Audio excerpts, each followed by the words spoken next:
శ్రీ గురుభ్యో నమః. శ్రీ క్రోధినామ సంవత్సరం పాల్గొన మాసం ఉత్తరాయణం శిశిర ఋతువు శుక్లపక్షం మార్చి 11, 2025 మంగళవారం. శుక్ల ద్వాదశి ఉదయం 8:15 వరకు. నక్షత్రం ఆశ్లేష రాత్రి 2:14 వరకు. వర్జ్యం మధ్యాహ్నం 2:23 నుండి 4:05 వరకు.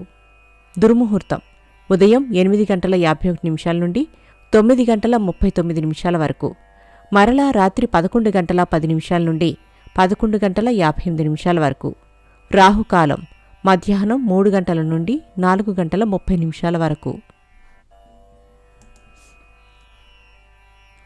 ద్వాదశ రాశుల వారు ఈరోజు చేసుకోవాల్సిన పూజలు: అంగారక స్తోత్రం చదవండి.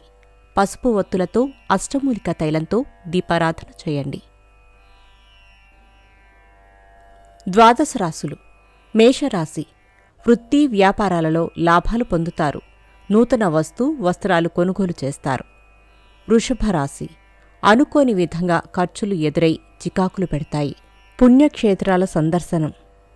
మిథున రాశి ఆర్థిక ఇబ్బందులు ఎదురైనా సమర్థవంతంగా పరిష్కరించుకుంటారు. ఆరోగ్యం పట్ల మెలకువ అవసరం. కర్కాటక రాశి కుటుంబ సమస్యలు ఎదురైనా పట్టుదలతో పరిష్కరించుకుంటారు. ఇంటా బయట అనుకూలం.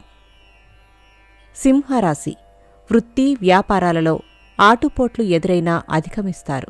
ప్రయాణాలలో తొందరపాటు వద్దు. కన్యారాశి దూర ప్రాంతాల నుండి విలువైన సమాచారం అందుకుంటారు. సన్నిహితులతో ఏర్పడిన వివాదాలు పరిష్కరించుకుంటారు. తులారాశి పనులలో ఆటంకాలు ఎదురైనా పట్టుదలతో పూర్తి చేస్తారు. ఇంటా బయట ప్రోత్సాహం లభిస్తుంది. వృశ్చిక రాశి బంధువులతో ఏర్పడిన విభేదాలు పరిష్కరించుకుంటారు. ఉద్యోగాలలో స్థానమార్పులు ఉంటాయి. ధనస్సు రాశి రుణాలు తీరి ఊరట చెందుతారు. పూర్వపు మిత్రులను కలిసి ఆనందంగా గడుపుతారు. మకర రాశి సంఘంలో ఆదరణ పొందుతారు. విందు వినోదాలలో చురుకుగా పాల్గొంటారు. వస్తులాభం. కుంభరాశి పనులలో విజయం సాధిస్తారు. ఆకస్మిక ప్రయాణాలలో నూతన పరిచయాలు పెరుగుతాయి. మీనరాశి దూరపు బంధువులను కలిసి కష్టసుఖాలను పంచుకుంటారు.